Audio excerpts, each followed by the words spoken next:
भूत और प्रेत जिसको एक बार लग जाए उसका जीवन नरकीय हो जाता है। लेकिन ये शरीर में प्रवेश कहाँ से करते हैं? सभी साधक साधिकाओं को जय श्री माता रानी, जय माँ योग माया। इस विषय पे आज चर्चा करेंगे। वीडियो में अंत तक बने रहिएगा। अगर चैनल पर नए हैं तो सब्सक्राइब कर लीजिए। ये शरीर में प्रवेश कहाँ से होते हैं, तो इस विषय पे बहुत ही गहन जानकारी आज आपको हम दे रहे हैं।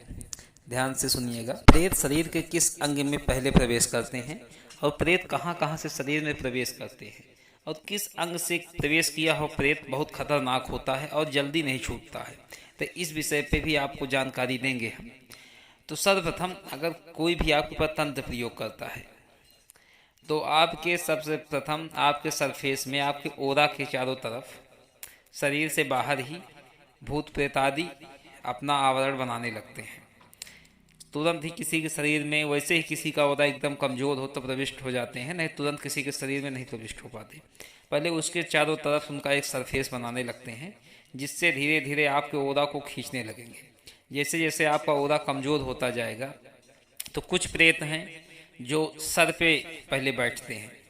सर पे बैठने के बाद फिर धीरे धीरे आपके शिखा के मध्य भाग से ब्रह्मरंध्र से आपके शरीर में प्रवेश करने लगेंगे, और फिर शरीर में पहले ब्रह्मरंध्र में प्रवेश करेंगे, फिर आपके सर में कुछ दिन रहेंगे, फिर उससे और उनको प्रबलता मिलेगी, फिर आपके और थोड़ा निचले स्तर में जाएंगे, थोड़ा आपके मस्तक पर आएंगे, फिर मस्तक पे आने के बाद आपके नासिका के आसपास आएंगे, फिर उसके बाद मुख के आसपास, फिर गर्दन पे, फिर उसके बाद सबसे लास्ट में वो आपके हृदय में जाके निवास करने लगते हैं।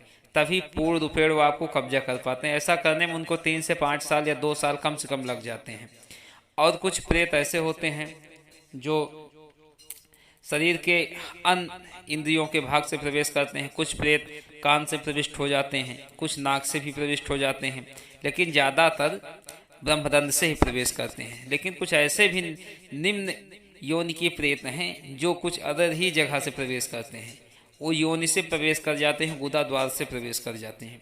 लेकिन जो प्रवेश योनि और गुदा द्वार से करते हैं, जितने भी प्रेत हैं प्रवेश उनका इस माध्यम से होता है, वो बहुत ही खतरनाक होता है, क्योंकि या आगे नहीं जाते हैं, या गुदा द्वार में या योनि में ही जाके बैठ जाते हैं।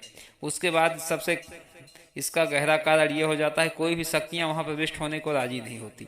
और जब वो किसी महिला की यौन में या किसी पुरुष के उस भाग में जो है गुप्तांग में जाके बैठ जाते हैं, तो सबसे ज़्यादा दिक्कत देने लगते हैं। ये धीरे धीरे इस कदर दिक्कत देने लगते हैं कि उनको पकड़ना भी संभव नहीं रहता, क्योंकि वहाँ ऐसे गंदगी में कोई शक्तियाँ जल्दी प्रवेश नहीं करती हैं।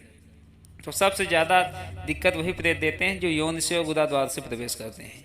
लेकिन ज़्यादातर प्रेत 90% ब्रह्मरंध्र से ही प्रवेश करते हैं और धीरे धीरे व्यक्ति को अपने चंगुल में लेते हैं।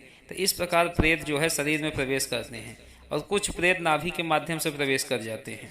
तो जो इंद्रियां हैं शरीर की, इन्हीं के माध्यम से प्रेत प्रवेश करते हैं। लेकिन ज़्यादातर प्रेत ब्रह्मरंध्र से ही प्रवेश करते हैं, और बहुत कम ही परसेंटेज है जो अदर जगह से प्रवेश करें, चाहे कोई तंत्र प्रयोग करे चाहे अपने से कोई प्रविष्ट हो। लेकिन जितने भी प्रेत हैं धीरे धीरे जाके आपके ओरा को पूर्णतः खींच लेंगे और आपके आत्मा पे पूर्ण रूप से अधिकार कर लेंगे, और धीरे धीरे आपकी आत्मा से जो शोषण करके उसको पूरी तरीके से जीत लेंगे, और जिस दिन वो जीत लेंगे आपकी मृत्यु हो जाएगी। तो ऐसे ही प्रेत शरीर में प्रवेश करते हैं, इसी प्रकार उनका काम है। तो जो भी हमारे द्वारा आपको जानकारी दी जाती है, अगर इसमें आपको कोई ऐसी बात लगे जो समझ में ना आए तो आप कमेंट के माध्यम से पूछ सकते हैं। और हमारे द्वारा दी गई जानकारी आपको कैसी लगती है कमेंट के माध्यम से ज़रूर बताइए। आपके कोई ऐसे भी प्रश्न हैं तो भी आप कमेंट के माध्यम से पूछ सकते हैं। जो हमारा नंबर स्क्रीन पे दिखाई दे रहा है, इस पर भी व्हाट्सएप मैसेज डाल सकते हैं, आप कॉल भी कर सकते हैं। अगर कोई और आध्यात्मिक विषय पर चर्चा करनी है तो कॉल मी 4 ऐप के माध्यम से आप कॉल कर सकते हैं। हमारी आईडी है योग माया दरबार। तब तक के लिए जय श्री माता रानी, जय माँ योग माया।